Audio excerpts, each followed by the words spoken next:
Hi everyone, welcome to our Symbiotix podcast where we'll be discussing everything from research opportunities to career paths. Today we have a special guest, Nguyen, and we will be going over how to get research opportunities as a community college student. So to start off, Andrew, can you tell us a little bit about yourself and your background? Yeah, so hi guys, I'm a fourth year student here at Pierce. I am a biotechnology major, so I finished the biotechnology program here back in 2023, but I've been returning ever since, mainly just to get some more work experience, so that later on, it'd be easier for me to find things once I transfer. But yeah. You want to introduce yourself Awesome. too? So I am Mia. Yeah. I am a second year student here and president of the Symbiotix Club. I've also been through the ASPIRE program like Andrew, and yeah, I'm also very interested in research. So yeah. So how did your expectations of college differ from what actually happened?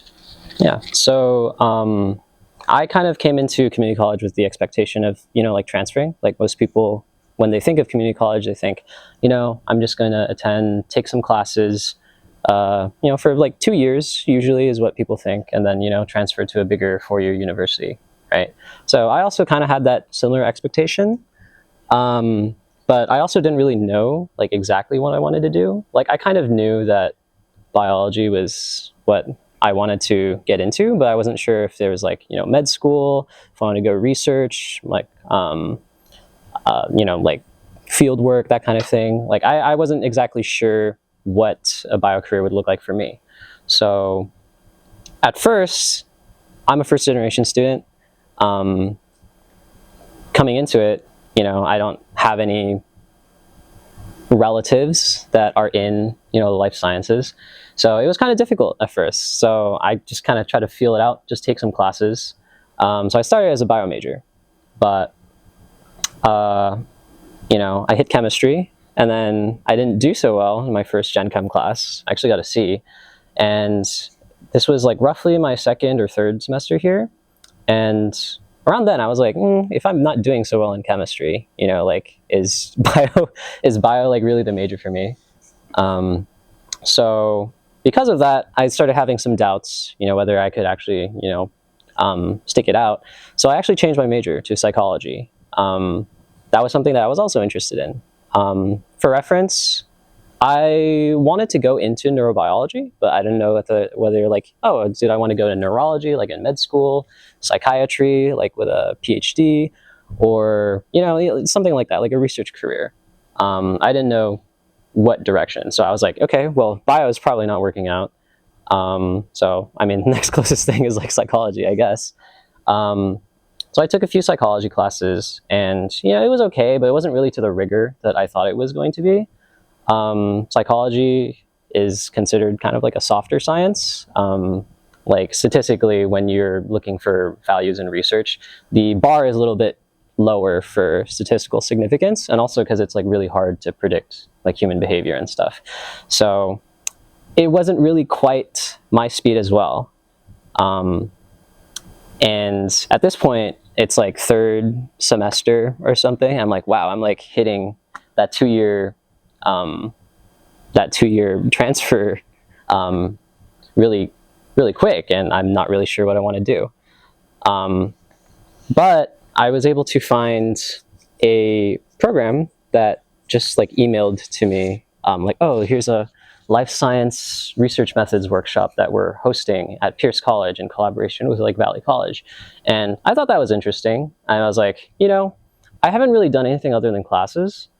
So I just decided to give it a swing. And in that, it's not traditional bio or chemistry techniques. It's not the standard things that you would do in your chemistry lab, your bio lab, and not stuff that you really cover in your lecture either. I remember in that workshop, it was a 2-week thing. First week was more field work. So Dr. Devaney, who's one of our faculty mentors, she kind of took us out to a bunch of places hiking trails. And then there, she had us do some hiking, a little bit of hiking, get some exercise in. But also she would give us some kind of like guided tours about the wildlife. And that was interesting. I really liked it. It was like a different speed from what I kind of knew about my bio classes. And but it wasn't just that. From there, she also kind of showed us some of her own expertise from when she was in when she was in her undergrad and in her PhD. So she would talk about she would get to really nerd out on the kinds of things that she did in research. And she was actually like a deep sea biologist, so not really relevant to hiking or anything. But what she did show us was like how to take observations and like field journals and stuff like that and kind of like translate that into a computer format. So what we did is that we actually took, I think she assigned groups, and then in each group they would have to like track a certain kind of plant along the trail. And then based on that, she would also give us like a GPS tracker, and that would give us like the coordinates. And then whenever we saw a plant along the trail, we would mark, where we found that plant, the coordinates, how far it was from the trail, kind of like the incline it was at. And then when we got back into the lab, we would put that into a geographical software and kind of see how the topography of the terrain correlates with where the plants live. And then we're like, oh, we can actually see like kind of a relationship between the grade of the slope and which slope is like facing north, because sometimes if a plant is on a northern facing slope, it would get more sun, so more hardy drought resistant plants would be on the northern slope, and then some that needed a little bit more water or needed to be cooler, they would be on the southern slope. So I'm like, this isn't really something that you would do in your general bio classes. Like, of course you talk about the theory, like the phyla and stuff in like bio 7, and you talk about molecular biology, like mechanisms, metabolism in bio 6. You don't really get to do like the lab stuff as in depth as you would if you were like kind of like a grad student. And field work was cool, but the real cool part about the workshop was the second week, and that's when I met Dr. Kamajaya, who is also our faculty mentor, who is the director of the biotech program, and he was the one who really got me into like the molecular biology of it. And at that time, he was like, hey, I'm kind of starting a new program at Pierce, and that's how I kind of got into it. And I didn't really know that for this program, by the way, you can do, it's like a 1-year program for the biotech program. Basically what it is that like the first semester is kind of just getting you familiarized with how to work in the laboratory. So general, like good lab practice, and just a bunch of things that you don't learn about. Yeah, so now that we're taking a minute to talk about the ASPIRE program, how did you learn about it, and what is the impact you think it had on you personally? So I know you said you met Dr. Kamajaya through Dr. Devaney, right? Mm-hmm. Did he right away talk about the program, and was this his trial semester with your cohort? Yeah, so that was like the first cohort. I basically enrolled in the first cohort of the program. So that was back in, I think, fall of 22. So that was like towards the tail end of my second year. At that point, I saw the kinds of things that we were doing, like in chemistry, where you kind of like mix some stuff and then you see like the kind of reaction that that comes out of it, and then you like kind of record your observations and then put together a lab report. Well, it's not really like that when you work in a real lab. A lot of the reagents that you think that you're putting together in chemistry are actually prepared by a lab tech, right? And then the lab tech, every experiment that you do in chemistry, like there technically is a theoretical known, right? All of these experiments have been proven to give you one thing. And if you do all the steps of the procedure right, you should get this one reaction to give you, your product. But when you're in research, you know, everything, you're usually chasing an unknown. You don't know what kind of result you're going to expect. So what the program does is that it teaches you how to think like critically, not just build on information that you've learned on before, but also to, like, you know, trains you in the scientific method, how to, you know, put together information that is already out there, how to formulate a hypothesis based on that information, and then to actually test it on your own. So the great thing about the biotech program is that in the second semester, you actually get to undertake your own kind of research project. And that was kind of like my first introduction into research, was through that like directed study project. And I think you can probably speak on that too. Yeah. And it's really great. What Aspire did for me personally is it kind of put me into a lab setting. You know, as Andrew was saying, I was taking the chemistry classes, I was taking the physics classes, but everything there is just written out, protocol and all, for you. And when I got into biotech, my research project was actually one that nobody had ever done before, and something that basically I used this liquid handler called an Opentrons to automate a process that was already done before. It's called Tiny Earth, and it's where you find antibiotics from soil samples. And there's a specific part of it that I could automate.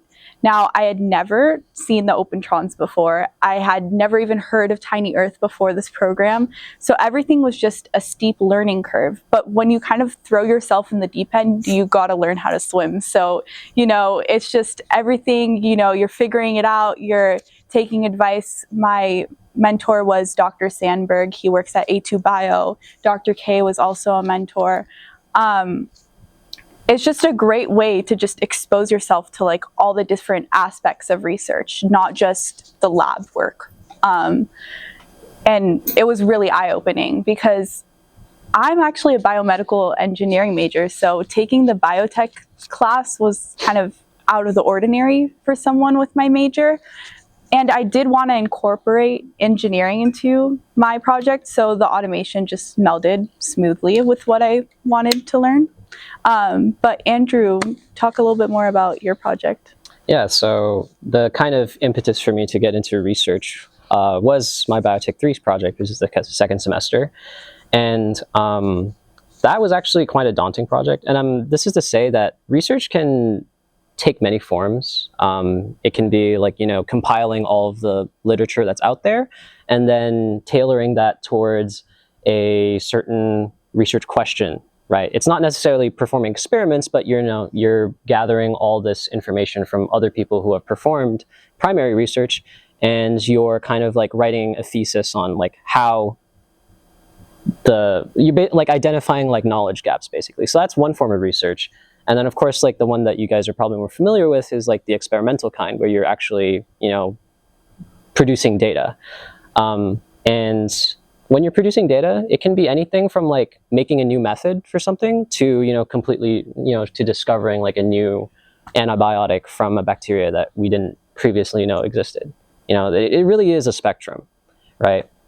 And when you take on these projects, hopefully you have a good mentor, because guiding you through the process when it's your first time is not really 100%, intuitive. Yes, right? It's really hard at first. So yeah. It's not a direct translation like from like your chemistry or bio class or like physics class into research at all. Like it's a different way of like thinking, for sure.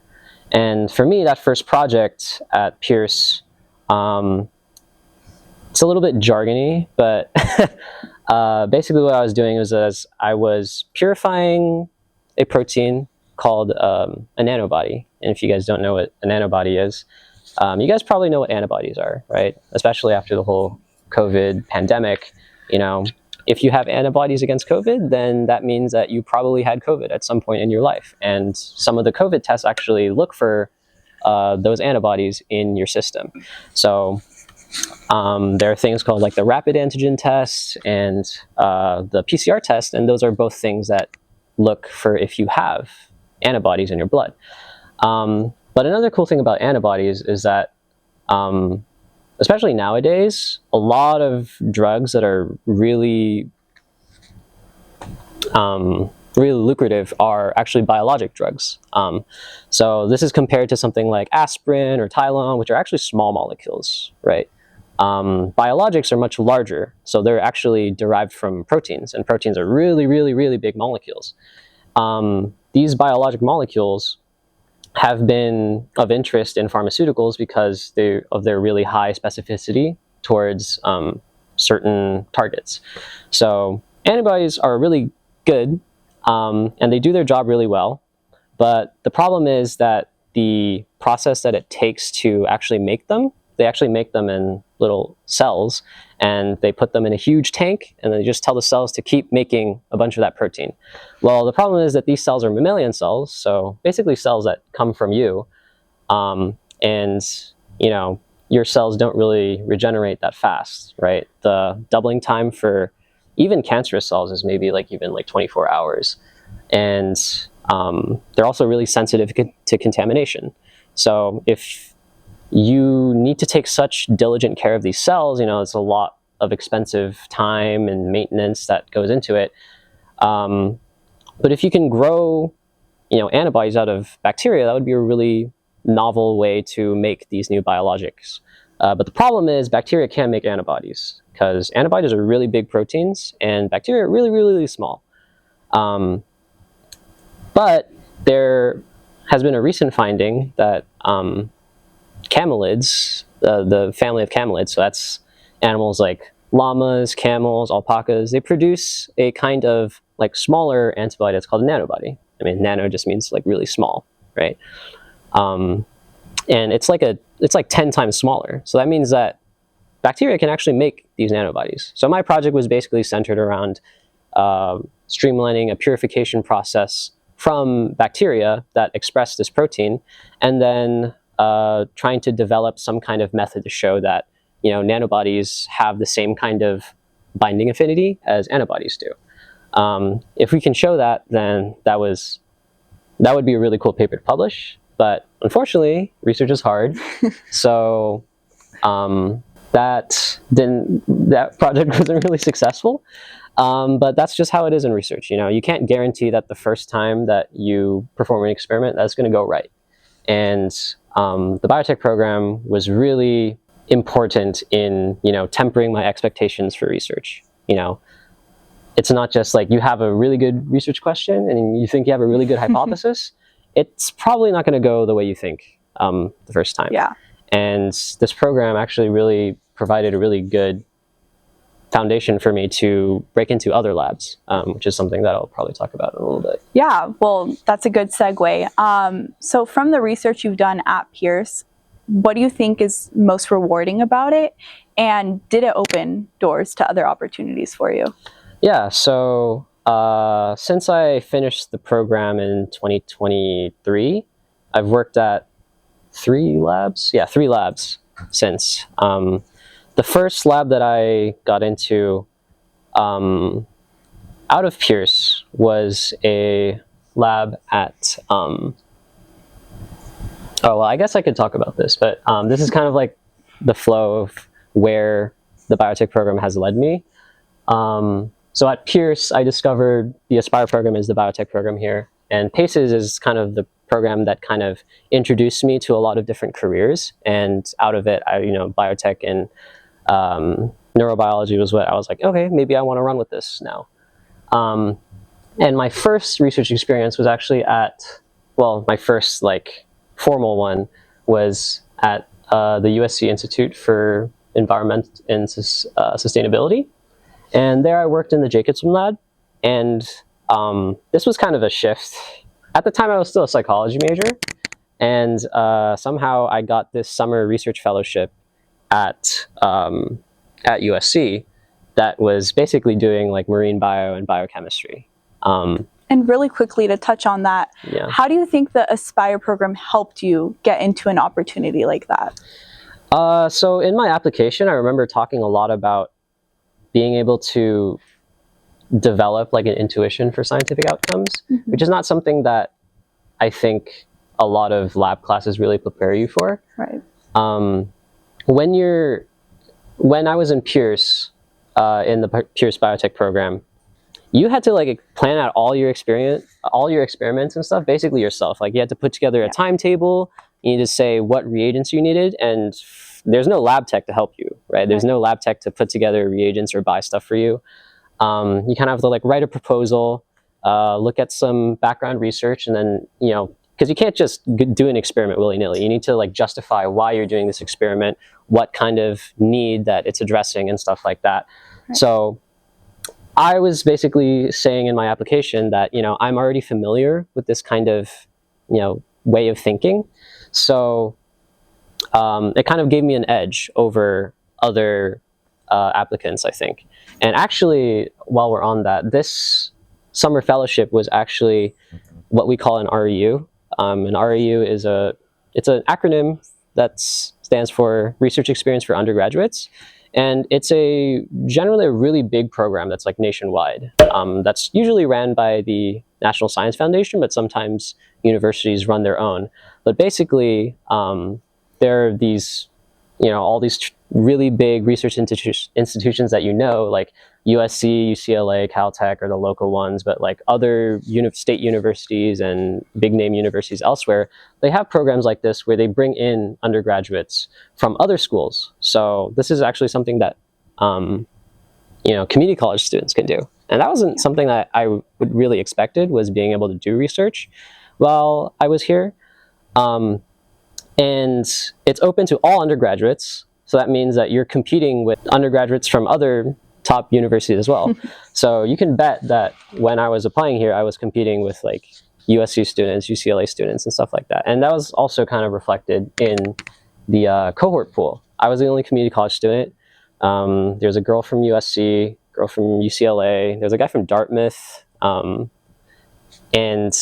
you know, it was really intimidating at first, but I'll talk a little bit more about like imposter syndrome later. That's why we're here and talking about this, because, you know, we are being pulled in with other university students, not just community college students. So it's really important for us to like share our knowledge and how we have gotten research opportunities, because, you know, as a community college student, there's very few.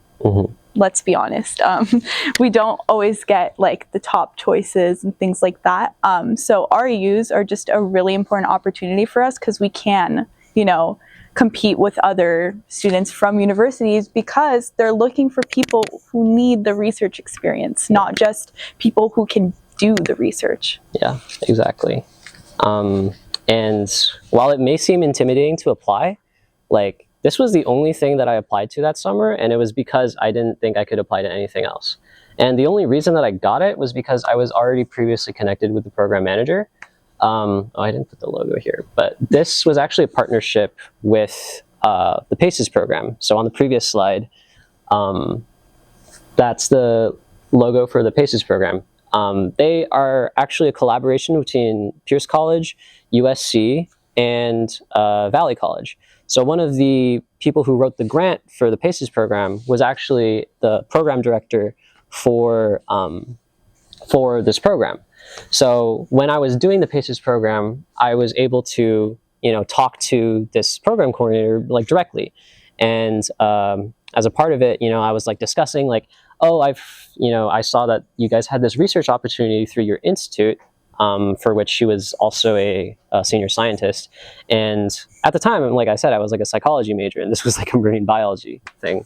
I was like, you know, I would be really interested to get into, you know, dip my toes into research, but, you know, this is like marine bio. Like, I don't know if I'm gonna like really do well, or if I'm gonna, you know, really compete against other people who are, you know, this is like their major.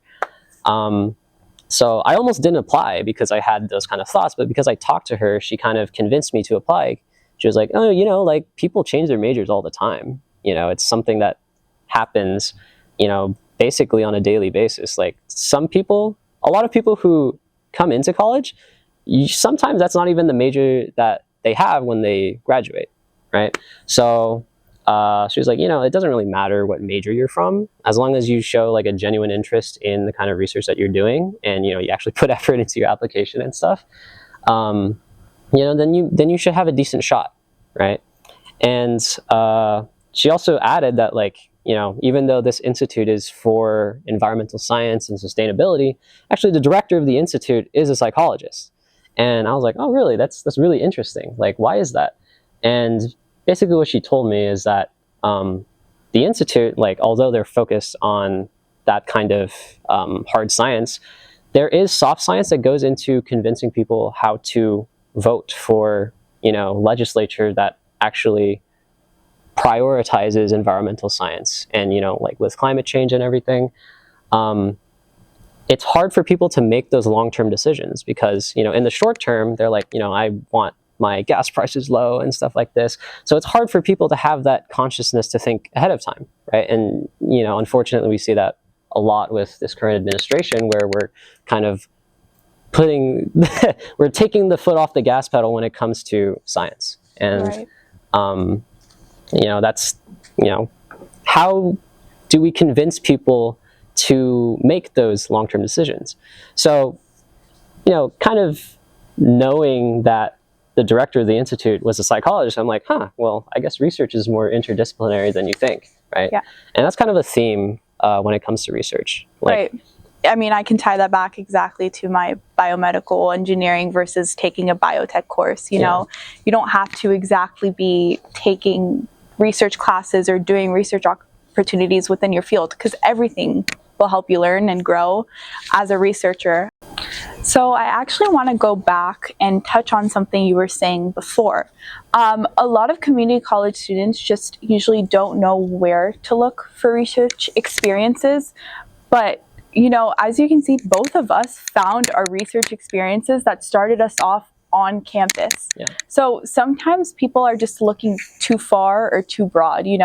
There may be like opportunities right in front of you that you're just not exposed to yet. So starting off, looking around campus, seeing what programs the campus has, inquiring to your chemistry teacher, your physics teacher, your biology teacher.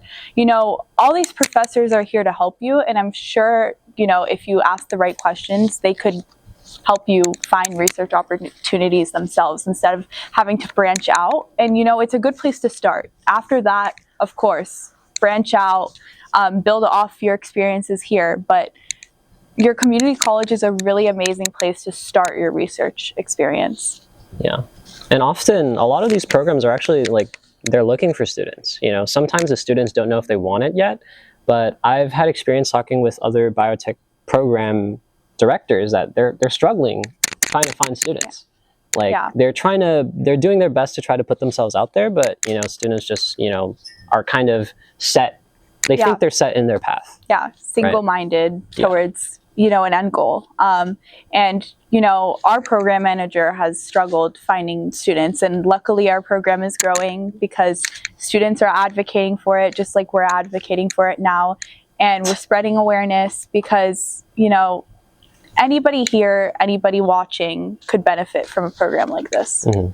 And to kind of add on to what Mia said, ask your professors. I mean, the next research experience I did was was at the Roski Eye Institute at USC. So I kind of I jumped from marine bio to ophthalmology. But how I got this was I actually just asked my microbiology professor.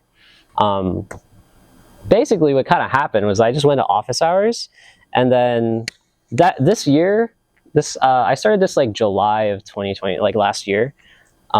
Basically what happened was I was applying to more research opportunities and I wasn't getting any of them. So I was like, man, I'm super stressed. And I went to office hours and I'm like, hey, I know my microbiology professor has some research experience, so maybe she knows something that I don't. Right. So I initially asked her about programs that she might know of. And she actually told me, it was you do pretty well in my class, and you seem to be listening and you keep coming to office hours, and it actually turns out that one of my old colleagues at USC is looking for a research assistant. So I was like, oh wow, that's why perfect. professor connections are so important, guys. Yeah. you just need to show that you care. You know, you're taking a biology class, go to office hours, make a connection with that teacher. Who knows, they could be your reference, they could be your letter of rec when transferring, when getting research opportunities. They're so important for branching out and networking. Guys, networking is really important when it comes to STEM. Any little connection you have could be like life-changing at some point in your life. You never know, you know, maybe that one professor knew some guy who was at some university who was doing this really cool research. So you never know. Networking is so important. And, you know, speaking of networking, like my current research experience is at the Terasaki Institute for Biomedical Innovation, which is actually right across the street. But this institute is like formally affiliated with UCLA. And I kind of take it a little bit extra when it comes to networking because I go to a lot of events. Like if I see stuff on LinkedIn or through like my professors mention something, you know, I'm just like, like why not? I kind of consider myself someone who's a bit like introverted and shy, but I'm always usually looking for like that kind of like next step. So I'll just like show up, and it's kind of really intimidating to just like talk to professors or like, you know, people who are like big shots, you know, like CSOs, CEOs, that kind of thing. So I kind of just like chill. And then if someone comes up and talks to me, then they usually do, because like I'm like the only undergrad there. So if you guys see networking events, you should definitely go, because like if they're tailored to not your demographic, then that actually might make it better for you, because then it's like, oh, like a student's here. Like I don't usually see students. And yeah, that's basically how I got this internship at Terasaki. How it happened was that I saw that there was like, actually what happened was through the biotech program, we went to an open house. For, which also, by the way, they're having an open house this April, so you guys should definitely sign up for that. But yeah, last year's open house, I went to that, and then I was kind of like learning about the kind of research that they do over there. And I talked to a postdoc in a particular lab, and she was doing stuff with organs on a chip. So basically like microphysiological models for organ transplantation and for cancer immunology. And I was like, whoa, that's like really cool. She was specifically doing blood-brain barrier. And as like the neuro guy, I was like, yo, that's like really cool. So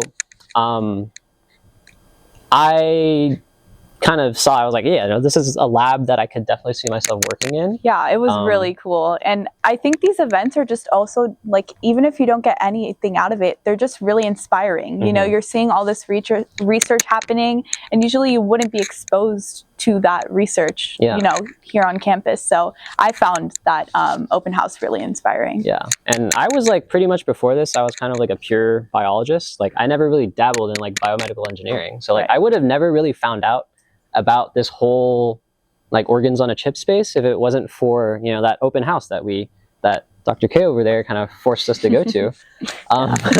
So after I like learned about this lab, I was like, hey, like this is really cool. So I started following the institute more often. So, you know, when they had an event, I was like, maybe I should visit that. So I went to another mixer that they had after the open house, like about a month or so after. And from there, I actually met the PI for this lab. I just happened to meet him there because it was like a meeting for a bunch of entrepreneurs, but also some professors. It was to like initiate entrepreneurship within like the biotech, biomedical space. And I was like, I talked to your postdoc at the open house. And then he's like, oh, what are you? Are you another like entrepreneur? And I'm like, no, I'm like a student. I'm undergrad. And he's like, oh, you know, it's kind of surprising to have undergrads here. And he was like, what school do you guys go to? UCLA? Because like that mixer was right next to UCLA. So he thought, you know, maybe we were UCLA students. I'm like, no, we're actually from community college. And he's like, really? I was also community college. So like right off the bat, we already had like that kind of connection. And then after that, you know, just conversation kept going on and on and on. And he's like, you know, why don't you take a tour at our lab one time? And I was like, wow, like that's one hell of an offer, right? And from there on, I went to another talk where that professor was given, And then he like remembered my face basically. And he was like, oh, like, it was nice to see you at the talk again. Like, you know, like, it seems like you're really interested in this kind of thing. So he invited me back again. And then this time, I didn't really recognize it at the time, but it was like kind of like an interview. Like, he would ask me what my aspirations were, why was I at community college, you know, why did I kind of like take 4 years there, and what I kind of wanted to learn before I transferred and stuff like that. And I told him that, you know, like, prior my experience has been kind of all over the place, but now I want to try something that's a little bit more what I've wanted to study. And he was like, you know what, like, I think I can help you, you know. There are things that you mentioned that we have the capacity to do here. And, you know, if you, like, 2 months later, he hired me as an intern. So now I'm working at Terasaki. And it's really about, like, you know, developing that relationship with your professors, with people you're interested in working with. Yeah, and like talking a little bit about your interest switch and everything, because, you know, you've mentioned, you know, you started off as a bio major, went into psych, now you're in neuro. What do you think your interests then versus now, like, how do you think they differed while you were here, and why do you think they changed so drastically?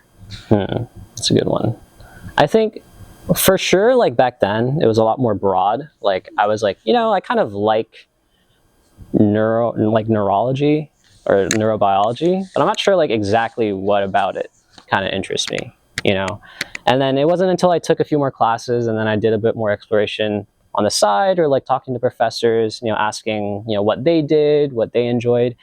It wasn't until then where I kind of like honed my, I guess, my perspective on what I wanted to do. I think the main thing back then was like, oh, like, if I'm in neuroscience, I only really thought about like molecular biology. But now that I've like been more exposed to the field, like, I'm like, oh wow, there's like so much that you can do with it. Like, there's like optogenetics, there's like more the bioengineering aspect, and then there's more of like the basic science kind of field, and then there's kind of like the translational, where it's like translational kind of research. And I'm like, whoa, there's actually like different sub-levels of research, you know? Like, there's some that companies do, there's some that institutes do, and there's some that like universities do, you know? They focus on kind of different aspects of bringing a certain idea to, you know, market or to the public eye. And back then it was more concerned about what field I wanted to be in. Now I feel like I'm more concerned about what kind of sector I want to go into, like whether that's industry or translational or, you know, academic. And that's just been through talking to people. I wouldn't have been able to find that differentiation if it wasn't for just like, you know, going out and talking. Like, if I wouldn't have learned about any of this if I went only to class, you know, there's a certain degree to effort that you have to put into it. Right. Yeah. And now that you have like a little bit more clarity and have gotten research experiences and success, do you feel like you started off or currently have a sort of imposter syndrome, and like, or ever question like, why me or why this? So quite often, actually.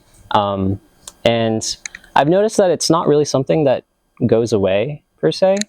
Once you have it, you kind of have it. Unless you're like a super narcissist where you're like, oh, I'm the best, you know, that kind of thing. So it's just human. Yeah, it's kind of human to always think that way. And it was pretty intimidating when I first had my first research experience.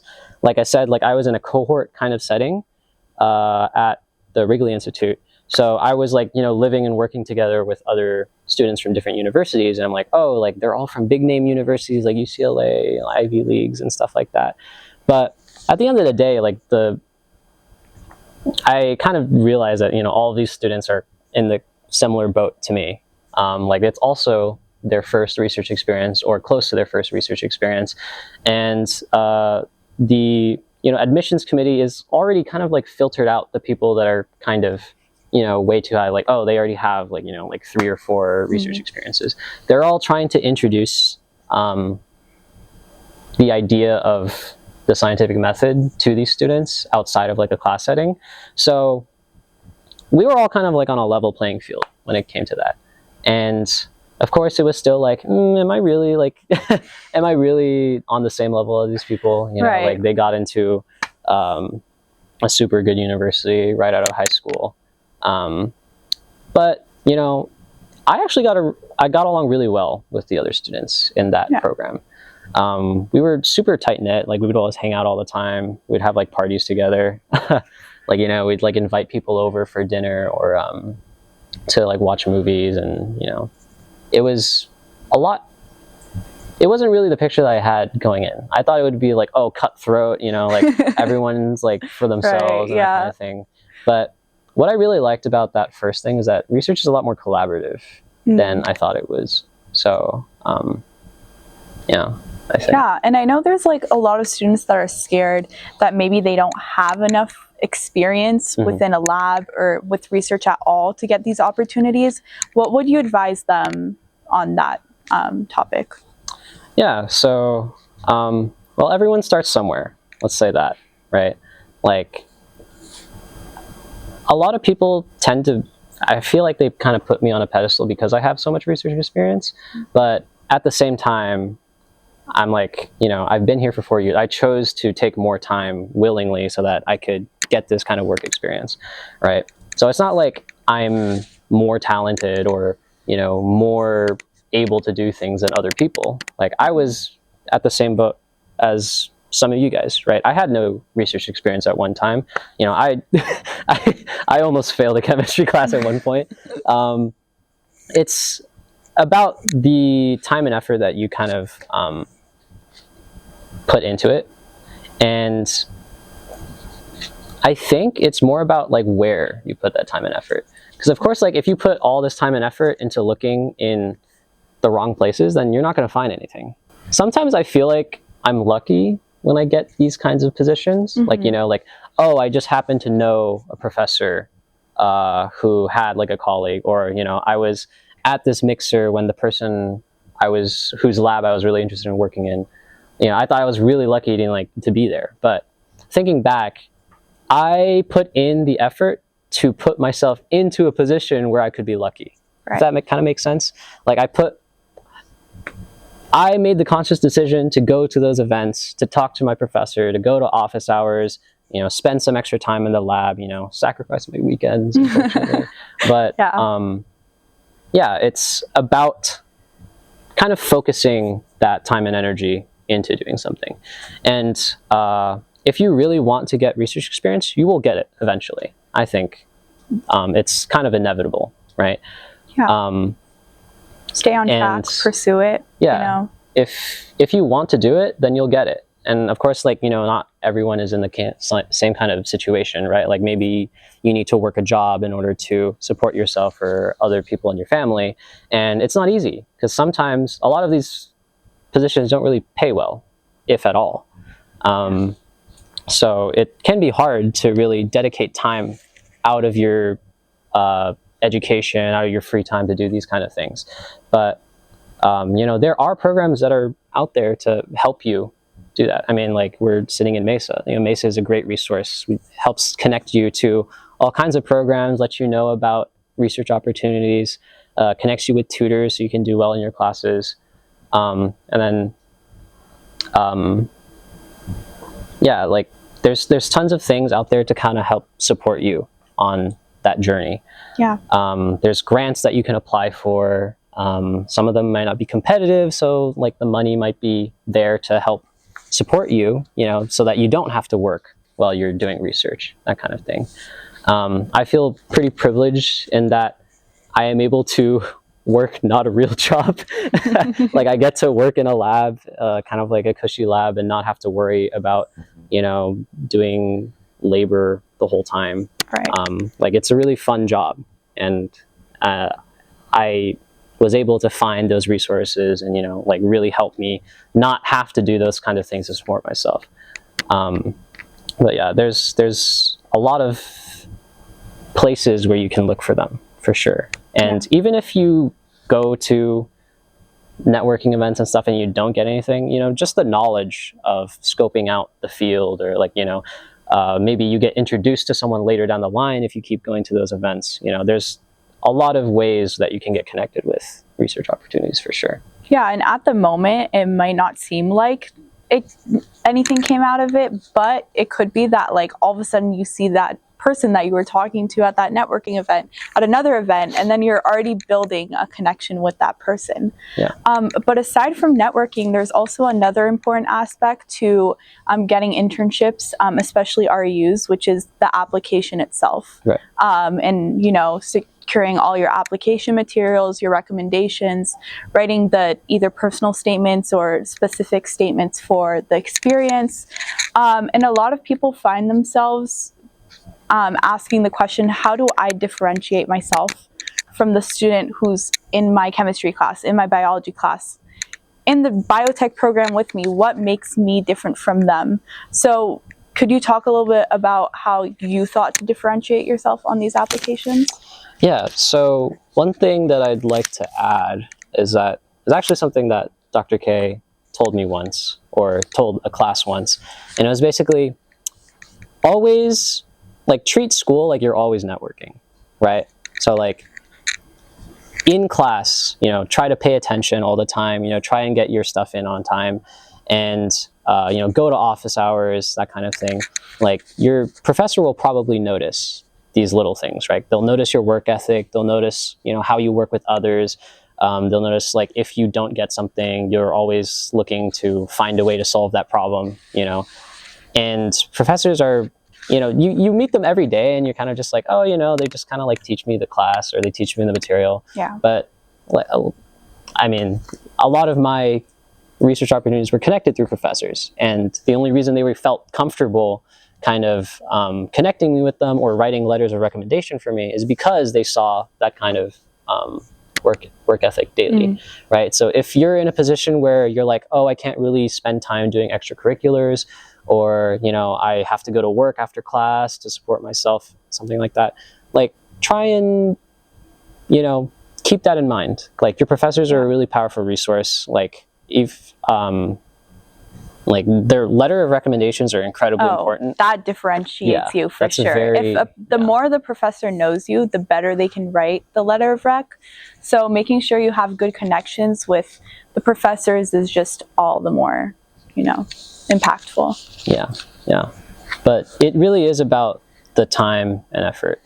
I mean, I know this isn't really something that's kind of new, but if you only have one extracurricular that you're able to do that fits into your schedule, put everything into it, right? Like if you're able to show that passion to an admissions committee, or even to like your professor or your recommender, you know, that's something that they can see, and you know, show up to workshops. Workshops are really helpful, like resume writing workshops, CV writing workshops. Yeah, we offer them. Yeah. We actually just recently had a resume building workshop, and you know, next fall when the REU applications come to mind, you know, because people fill them out winter semester, end of fall, we'll be doing some of those as well, you know, taking all these opportunities, maybe just to sit down and listen, or if it's over Zoom, just have it in the background. You know, any piece of information that these workshops provide is always helpful, even if you already know it, just hearing it again, you know. Yeah, it's for sure, like just kind of like exposing yourself to all the things that are out there, even that helps. Like even if you're like not consciously like there, like you put yourself in the position to like potentially learn something new. For sure. And that's kind of what I've been doing all the time. Like I go to a talk even though I might not understand like 100% of everything that's going on, but I'm like, I never really thought of like thinking that way, or like, people never really, you know, did that method or something like that. And that's something that you can take back and apply, not just to school, but maybe like your work, or, you know, interpersonal relationships and stuff like that. Okay, so we have some questions from our audience that people would like answered. So let's start off with the first one. You talk a lot about how your opportunities have technically started at Pierce, and you've also connected with others because of community college. How grateful do you feel to have started at Pierce College? Very grateful. Honestly, if I had started at like a four-year university, it is definitely for sure cutthroat.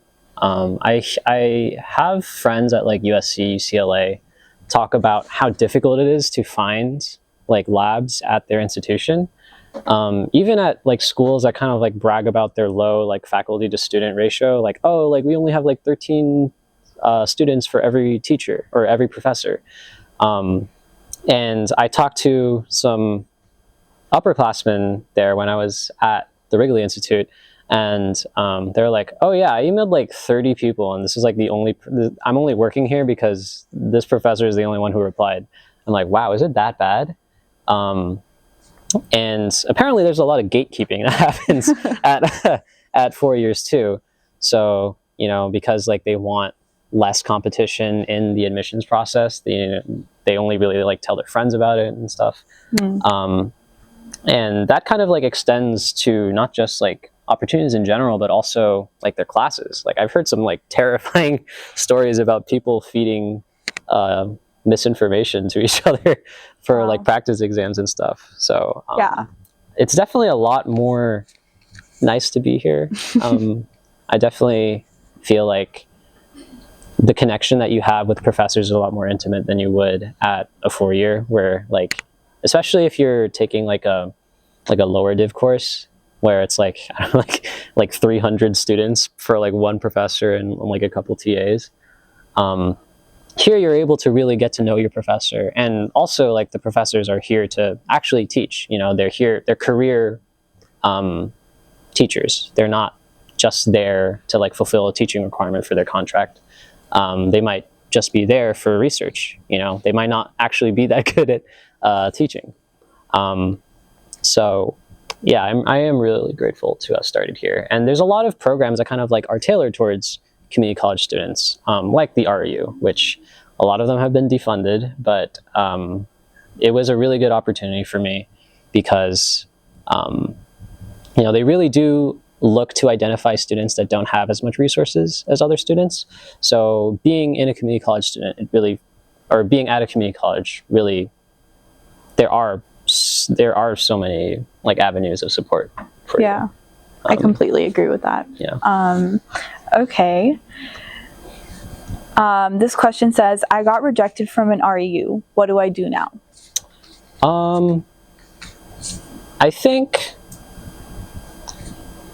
I know that for some REUs it might be a little bit unrealistic to do this, but I would maybe email the program manager and see if they can give you any kind of feedback, like if they have any kind of notes, especially if you were like notified in like a late round kind of thing, like you were interviewed but you didn't get it. Maybe you could email the program manager and see like, you know, what you could have improved or what they liked to see about you or what they didn't.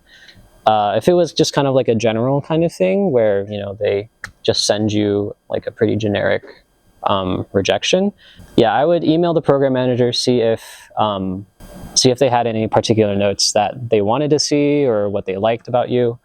Another thing would be maybe there's a lot of reasons why.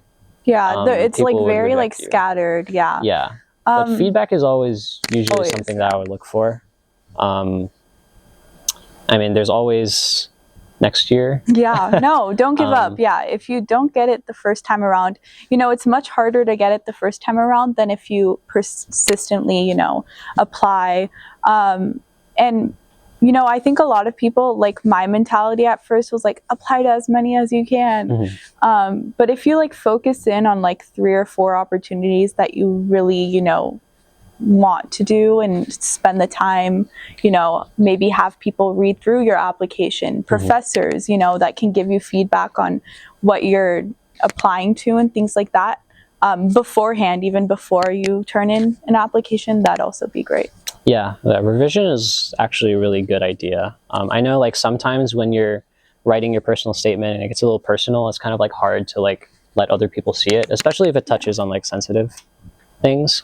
But it really can help like a lot. Like either, you know, multiple eyes could help you like kind of hone in on the message that you are. Something that I notice when I read a lot of personal statements is that a lot of people will like address challenges that they've faced, and they don't really go into how they overcame it. You know, that's kind of just like a general thing I see with personal statements.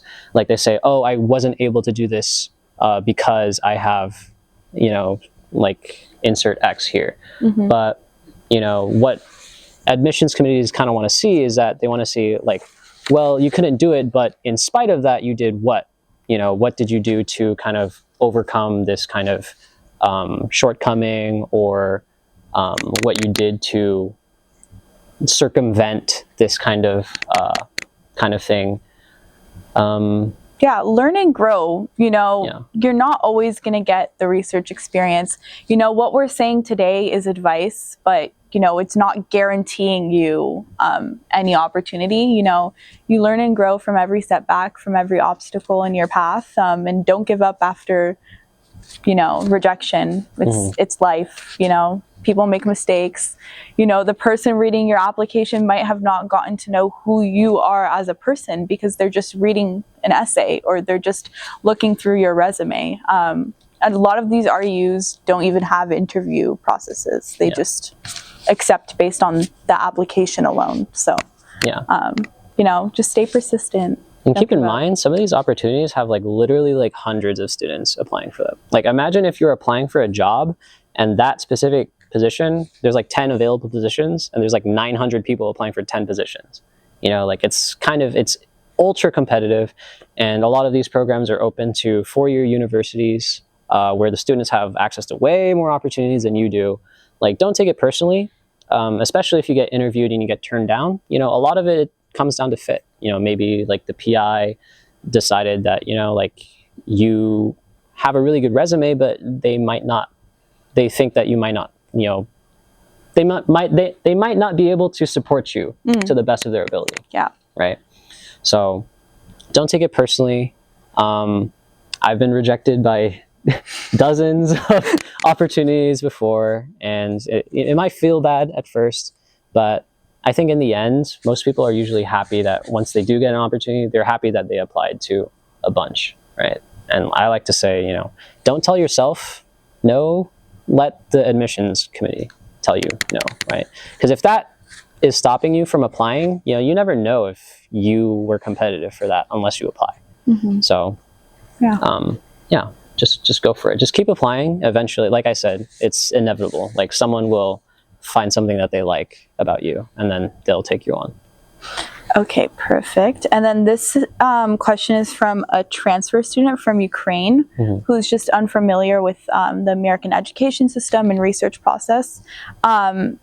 Is research done by only those who plan to transfer so that it helps with the application? Or like, is it done instead of work? Like, what do you think when you were going into research, what was your biggest goal from your research experiences? Was it to pad your resume? Was it just to help with your transfer application? Or were you just interested in finding something to do for work while in community college? Well, my goal has always been to transfer to the four-year university, but you know, of course, like everyone wants to go to like, you know, the best university with the best program for, you know, what you want to study, of course. But for me, you know, I'm kind of just satisfied with being able to have like a stable job and, you know, provide for myself, and, you know, if I can, like provide for, you know, my loved ones as well. Research certainly like looks nice on an application, and, you know, with the amount of research I've done, of course, it will probably help me out. But for me, it was more about an exploration of what I wanted to do. You know, like I know I like neurobiology, but okay, what can I do with that? You know, like it's not really a conventional kind of like kind of field to go into, right? So there's not a lot of things you can do other than, you know, just dive in and see what works for you. Like for me, it was really just trial and error, like just taking classes until I saw what until I enjoyed what I was doing, you know, doing various research jobs until I found what I was doing. Like, obviously I'm not a marine biologist, right? So you'd say it was kind of a mix of everything? Yeah, kind of a mix of everything, okay. for sure. I think I had more thoughts about this. I can't remember what I was thinking of. Maybe I'll return to that. Okay, yeah. Amazing. And speaking of the classes you were taking, what did you change academically after your first hiccup in general chemistry? What did I change? I think for me, I kind of just shifted my perspective of what I should focus on. Like, I think at first when I was at community college, when I was more like transfer minded, like, oh, I need to get out in 2 years, I kind of cared a lot about my GPA. I was like, I need to have as close to a perfect 4.0 as I can get, right? But the more that I work and the more that I, get into more positions, the more that I realize that they never asked me for my GPA. Like, that doesn't mean that I don't care about my GPA, that I don't study for classes and stuff like that. But I think there's a kind of freedom that comes with, that my GPA is not gonna like make or break whether I get a job or not. It's more so that the experience that I gain and the proficiency that I show in doing the tasks that are assigned to me. So in terms of like study habits, I don't think I've like really changed that much. Of course, as I move through my academic career, I get into more harder stuff. It's been more challenging for sure, but I kind of enjoy that challenge more. Like, I think in Gen Chem, like could just not be bothered to be interested in the material, so I never really spent that much time with it. But like right now I'm in OChem and I love OChem. And a lot of people, like, conventionally that's like the harder chemistry class. But even though like I find it challenging too, but it's something that I find fun, So yeah, I don't think I've really changed in my attitude towards like academics, but it was kind of just like a frame shift. Like these are kind of classes that I need for my major, but not necessarily like I need to do well in every single class. Right. And a follow-up to that, how do you juggle and balance your academic courses versus your research and your other extracurriculars? So I'm probably a bad person to ask about this, but yeah, I'm basically working like every day. So I'm probably not the best person to ask about this, but in the beginning, I kind of justify it. So the biotech program takes place on the weekends, right? So Saturday, Sunday, 10 to 2. And not a lot of people are willing to give up their weekends. So at first I kind of justified it with like, oh, like, not a lot of people want to give up their weekends, especially like in the middle of the day. So, that was one way of like, there was a question about differentiating yourself, right? Like, being able to make the sacrifices that other people aren't willing to make is one way that you can do that. But of course, you give up your personal time and stuff like that, which is, important, especially if you want to decompress from work and things like that. Yeah, just moderation is really balance. Balance is super important and something that I kind of struggle with because literally like after this I'm going to work. So I'm probably not the best person to ask about this, but I mean, if you enjoy working, then it doesn't really feel like I'm working. Like, it's just, I kind of see it as like puzzles. So it's not like I'm killing myself every day, like, oh, I gotta go to work, oh, I gotta go to class, things like that. Like, I'm thankful that at this point in my career, I'm mostly taking classes that I enjoy, and then that, I have enough experience where I can kind of pick and choose what jobs I want to do. Right. Like, it's not like earlier in my career where it's like the only thing that I got, where I'm like, well, I guess I have to do this because I mean, it's the only position that I got accepted for. Whereas now I can kind of like pick and choose, like, oh, like, like because of my experience, multiple people are able to pick me. So I'm like, I'll pick the one that best suits what I want to do in my personality. So my personality is kind of working a lot, but yeah, I mean, I can touch base on this a little bit because, I'm taking close to a full course load as well as working outside of school. And obviously this is my extracurricular.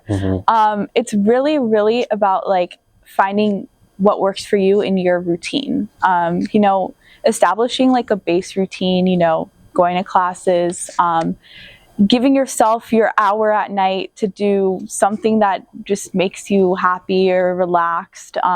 You know, a lot of students find themselves what we call crashing out because they're just putting too much pressure on themselves. You know, school is very important and grades are important and work is important. They're all important. But at the end of the day, your mental health and your stability is much more important than all of that. So just taking things into perspective. And that's another great thing about community college. You do have the time to put things in perspective for yourself because you're not, you know, jumping into a 4-year university where everybody's out to get you and you need to fight over, you know, opportunities and getting to know your professor and things like that. So I'd say just like making sure you find balance within the chaos of, you know, school and work. And like I mentioned before, like I was like a 2-year transfer minded student before, but once I started finding what I wanted to do, I was like, okay,